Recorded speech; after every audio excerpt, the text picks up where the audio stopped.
You know, I was thinking the other day, what is something that could be used universally, no matter where you go? If I could have one object other than my Bible, what could I bring that everybody would know how to play with? Well, that's something that we're going to explore today on KIDStory Quick Tips.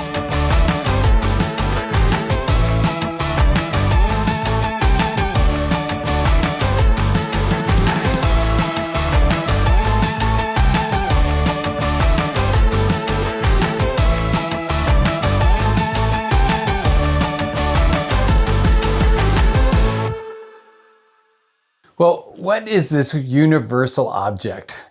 What is that one thing that would be easy to pack, easy to bring, and everybody would know what to do with? Well, it's as simple as a ball. Just a simple little ball. Now, this is kind of an orange ball, and it's kind of a squeezy kind of ball, but every person, every community has some form of a ball that could be used. Now, I've been to Africa and other places where, you know what, they hardly have anything, but yet they've been able to make a soccer ball out of banana leaves or plastic bags. You know, they just have them everywhere. And so a ball can be used, and anything can be a ball. And the beauty of it is that everybody can be active, they're fun, they're engaged. It makes learning fun. It makes it interactive. Kids are laughing, kids are playing, and yet in the midst of it, you could be teaching a lesson and engage the kids in the Bible story in many different ways.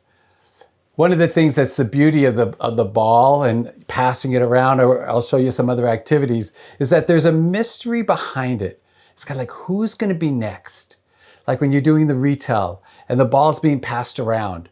Well, then it becomes that place of like, am I going to be the next one? I better pay attention, because if I'm not, and it lands on me, I've got to be able to tell the next part of the story, or I've got to be able to answer the question.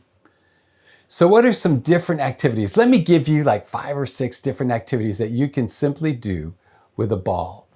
Well, one of them, like I just described, is that you could just be passing it around. Maybe you have some music that's playing and you just pass that ball around. Another way is, if you don't have any music, what I've done is I've done this thing called Tingo, Tingo, Tango. You keep saying Tingo, Tingo, Tingo, Tingo until you say Tango, and then whoever has the ball then has to say like the next part of the story if you're doing a retell.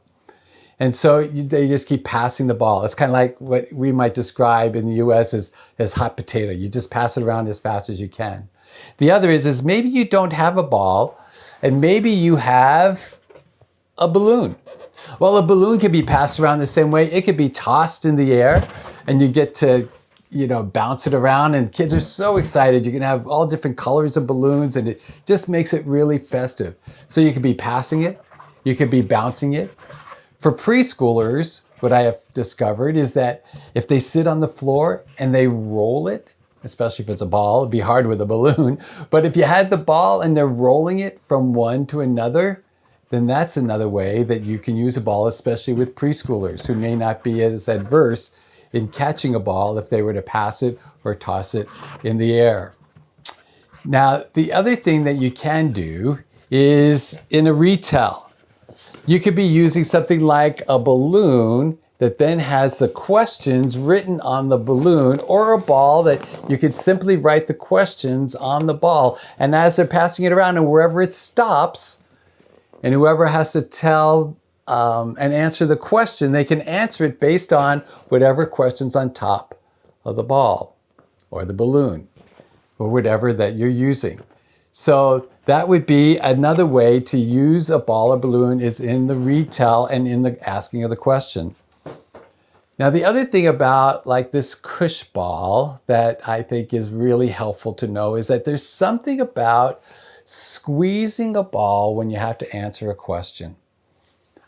I don't know, I haven't found the scientific proof for it, but I know that if you could just squeeze, it helps ease the tension of, am I saying the right thing? Which of course we're not looking for in KIDStory, but the aspect of just being able to be verbal.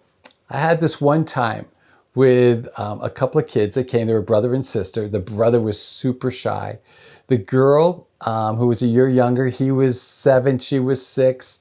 She would just go catatonic. She would just go blank and freeze. But as she got used to being in the environment, we've talked a lot about creating the environment. As she felt safe in the environment, eventually as the ball started coming around and then it got passed to her and she could squeeze, she was starting to answer the question. Has it been all the time? No. In fact, I had her in my class a couple of weeks ago. It was her turn to tell the next part of the story. And she just froze. And she didn't know what to do. She didn't know what to say. And we just said, it's okay. You're okay. Why don't you pass it to somebody else who could answer it for you? The ball helps create this safe environment where kids feel like they can participate at their own level. They can have fun. It's interactive. And we're creating that kind of environment where kids encounter the love and the hope that's found in Jesus Christ. Come back again for another quick tip here on KIDStory. Thanks. Have a great day.